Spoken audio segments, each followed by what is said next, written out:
যত দিন যাচ্ছে বাংলা অভিধানে অনেক সহজ সরল হচ্ছে।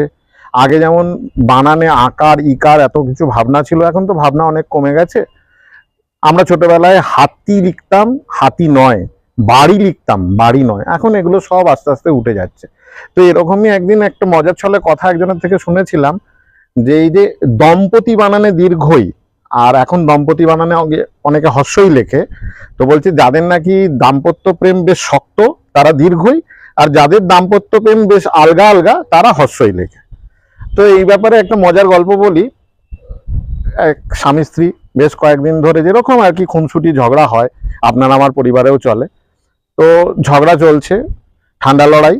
তো সামনেই বিবাহ বার্ষিকী, ভদ্রলোক ভাবলেন যে এই তালে ঝগড়াটা মিটিয়ে নেওয়া যায়। সন্ধেবেলা অফিস থেকে ফিরেছেন, ওনার মিসেস তখন রান্নাঘরে আনাজ কুটছে। তো ভদ্রলোক পাশে গিয়ে দাঁড়িয়ে বলল, কি গো, এবার কি একটা বালুচড়ি নেবে নাকি? ভদ্রমহিলা কিন্তু চুপচাপ এবং গম্ভীর, শুধু আলু কাটার স্লাইসটা আরো পাতলা পাতলা হয়ে গেল। ভদ্রলোক আর একটু বিপদে পড়েছেন বুঝে বলল, একটা হীরের আংটিও নিতে পারো এবার অ্যানিভার্সারিতে। ভদ্রমহিলা হঠাৎ করে ঝাঁঝিয়ে উঠে বললেন যে না, আমার ডিভোর্স চাই। ভদ্রলোক বলল, এই মামুলি ঝগড়ায় এত টাকা খরচা করাবে?